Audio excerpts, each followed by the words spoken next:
Claustrophobia is a highly thematic adventure game set in the alternate history world of Hell Dorado, where a powerful theocratic empire has decided to expand its holdings into Hell itself, and it's met with a little resistance.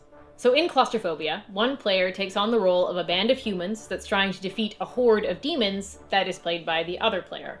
It's designed for 2 players, and it plays out in 45 minutes to about an hour and a half. It's a tight, scenario-based game. There is also an expansion available, De Profundis, which gives you new minis, new abilities for both sides, new map tiles, and 12 new scenarios. Also, there are some scenarios that are available for free on the game's website. So since Claustrophobia is a scenario-based game, you're going to begin each game by choosing which scenario to play through, and then each player is going to collect the miniatures, cards, and items that are assigned to them by the scenario. You're also going to lay out the map tiles in whatever way you've been told to, taking into account any special rules, and you're also going to note what the victory conditions are for that particular scenario. So a game of Claustrophobia plays out in rounds. Each round has 4 phases, 2 preparatory phases and 2 action phases. So during the initiative phase, the human player is going to decide the statistics and abilities of their warriors for that round. To do this, they're going to roll a number of 6-sided action dice equal to the number of warriors they've got in the game, and then assign each of those dice to one of their warriors. Now, that die corresponds to a line of stats on your card called a line of action that determines your movement, combat, and defense statistics for that round. If a warrior's been injured in combat prior to this, and the line of action they're assigned has been cancelled by a damage token, then they're considered exhausted.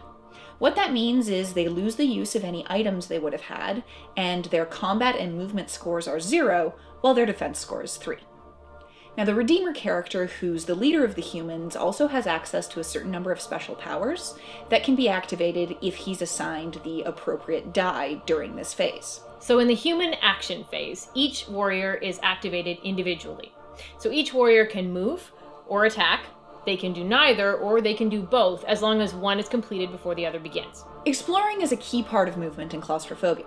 Every time a human warrior reaches the edge of the map, they're going to draw a new map tile from the face-down deck and hand it to the demon player.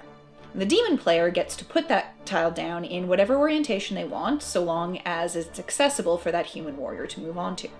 Demons come onto the board in tiles that have unexplored openings on them and that don't already contain a human warrior.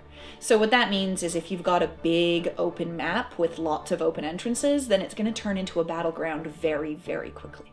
During combat, the attacking player chooses their target. A human player can choose to target all of the troglodytes on one particular tile. They then roll the amount of dice equal to their combat score, and each of those dice that meets or exceeds the defense score of their target hits them. If a troglodyte gets hit, it dies and it's removed from the board. If a demon gets hit, it gets 1 wound. Now, as soon as it has an amount of wounds equal to its hit points, the demon dies as well and is removed from the board. If a human gets hit, it cancels out one of its lines of action. If you hit a human 6 times and all those lines of actions are canceled out, the human dies and is removed from the board. Once the human player is done with their actions, then the threat phase begins and the demon player gets to plan what they're going to do. They start by rolling 3 6-sided dice of destiny and then assigning them to the appropriate spots on the board of destiny. Each square on that board produces a different effect and can only be activated by a particular combination of dice. On top of that, any effect that's listed in red can only be activated once per threat phase. These effects can do anything from making your troglodytes more powerful and mobile, to giving you threat points or extra dice for future turns, or even directly injuring a human player.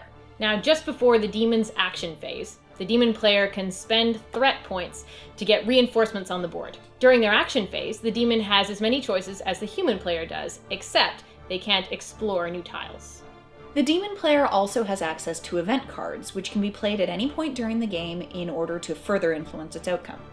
The human players get advantage cards that work much the same way, and they also get item cards that might boost their stats or give them certain special powers.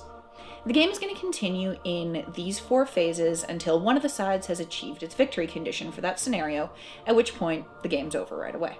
Okay, so one of the great things about this game is the atmosphere and the theme. The gameplay plays into it beautifully. The art is great. All the components look amazing. It's just a really, really beautiful game to look at, and that's a real pro.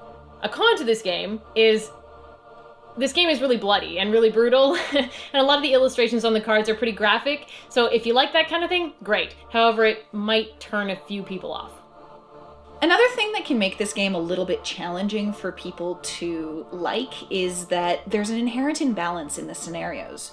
They're going to favor one side over the other, and that can be not fun for people who like a more balanced game and a little bit intimidating for beginners.